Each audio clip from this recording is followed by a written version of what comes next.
Hey, subcontractor. How does it feel for you to take orders from me, who's younger than you? Hello, how are you? Mr. Adams, what do you want? You asked for my contact information, and I thought it was urgent.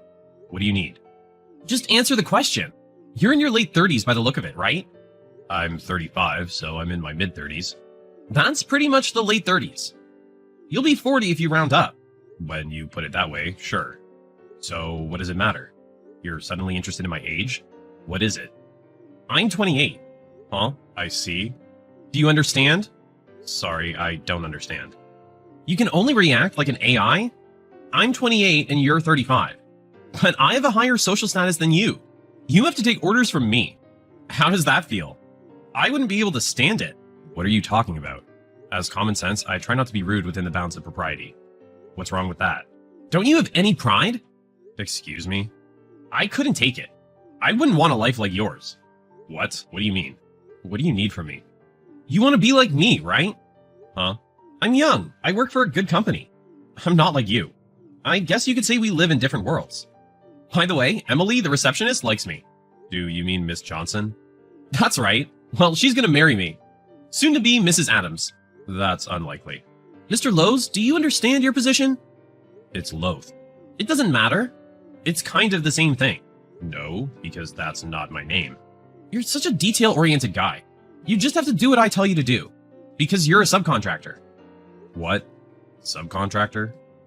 You say business partner like it's a big deal. In short, you're just a subcontractor. If you don't get the job from my company, your company probably couldn't even keep it going. Mr. Adams, you must be mistaken. The previous rep was also named Lowe or something like that. I feel sorry for that guy too. He's even older than you, right? It's too bad he's not as good as me at that age. What are you talking about? My predecessor's name is Spence. There's no employee named Lowe in our company. What are you talking about? Was that old man that much of a presence? I can't believe you remember his name. I don't understand what you're talking about. Mr. Adams, I've been trying to tell you. You're mistaken about something. I only went to your company this time for a business meeting. Why should I be told that much? You seem to be looking down on me. Your presence is annoying and has no use other than to look down on. If you want to be like me, why don't you start over from high school or something? Then you might be able to get a better job. Maybe then you'll have some hope for the future. With all due respect, I was already working for this company when I was your age.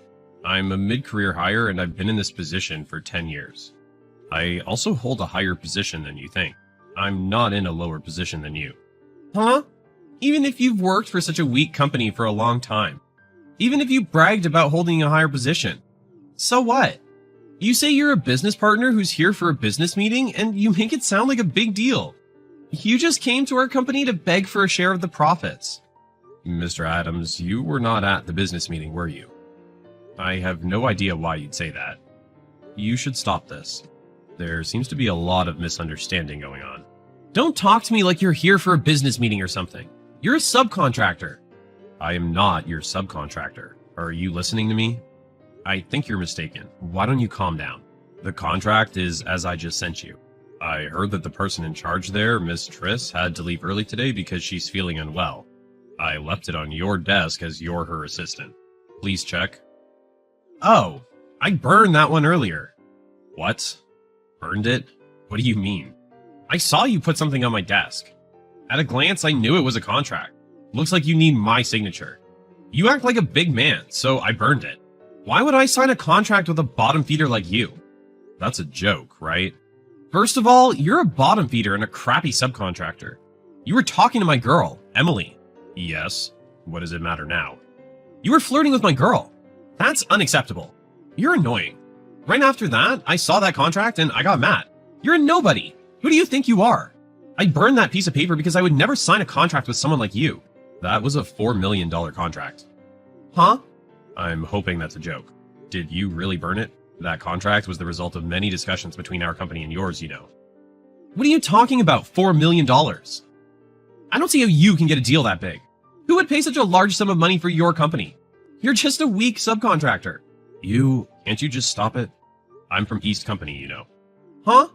I know it's rude to put it this way, but do you realize that you're the subcontractors? Huh? Wait a minute. What are you talking about? Who's East Company, huh? That isn't our prime contractor's client, is it? I've said so many times. I don't know what company you've mistaken for ours. The Mr. Lowe you're referring to? I think he and I are completely different people. Because our names were similar, did you make the mistake of thinking we were from the same company? I didn't know employees with no common sense like you existed. Please, wait a minute. Mr. Lowe, are you from East Company? How many times do I have to tell you? My name is Loth. I am so sorry. Please, forgive my rude behavior. I was completely mistaken. I never had the slightest intention of picking a fight with your company. Even if it's another company, I'd suggest you don't pick a fight with them. It was a contract with your company. I'm really sorry. I accidentally discarded it by mistake. I just heard about it. I hoped it was a lie, but I'm disappointed. So you really burned it? I'm very sorry. My mistake. I'll be careful in the future so this does not happen again. There is no future. Huh? So that contract. Could you please bring it again? The person in charge will be able to come to work tomorrow. I'm sure she'll be feeling better by tomorrow. No, I've had enough. What do you mean? The contract is gone and I'm leaving. There was never any talk of this contract. Huh? Now, excuse me. Wait a minute. What do you mean the contract never happened? That's a joke, right? I don't joke about these things, unlike you. That was the original contract. We don't have a copy. I doubt we will ever approach your company again about a contract. I'm sorry, but give up. You want me to give up? Wait a minute. That was a $4 million deal, right? Your company and our company have been working together on this project. Didn't this contract take a while to finalize? And you're going to terminate it? That would be a big problem between our company and yours. It will. Then let's not make such a big issue. Let's work together to figure out how to solve this problem. No, thank you. Yes? From what standpoint are you speaking? Everything you say is offensive. No, I'm really sorry about that. We agreed to the contract and brought it to you today. All I had to do was for you to sign the contract for me and take it back to the office. Your company should have been able to sign a $4 million contract. But look what you've done. Not only are you making your own self-serving misguided judgments and being disrespectful to me, but also you burn a $4 million contract because you feel like it. Don't you think that's beyond any level of common sense? You're absolutely right. I have no words to reply with. I'm so sorry. I'm committed to ensuring that this never happens again. No, thank you. Your president will be very angry. Please, let's not get the president involved. Please come back. You can't ask me to do that. Mr. Adams, it's too late now. It's against the law to dispose of contracts without permission. Just because you're young doesn't mean you're allowed to do it. Do you understand? I understand, but I'm still in my 20s. I have a future. Please, forgive me. From now on, I won't let this happen again. How many times do I have to tell you? The contract is canceled. There are a number of other companies that want to sign a contract with us. Well, then, we'll sign a contract with another company. Excuse me. Please don't say that. Please, wait. I'm truly sorry that I did this. It would be a huge loss for our company. If this gets out to the company, I could be fired. You should think about my life. I'm sorry if I'm being rude, but I think it's well within their boundaries to fire you. Huh? You've lost the company a $4 million contract. I think it's a fair punishment for you to get fired. It's been a year since I started this job. I'm about to get promoted. I see. Well, that's too bad. Your future is none of my business. The contract is canceled, and I'm sure you'll be fired. But it was a good learning experience, wasn't it? A little more business etiquette. Learn from your mistakes, please. As a result, Mr. Loth went straight back to his office, creating a huge problem within Mr. Adams' company.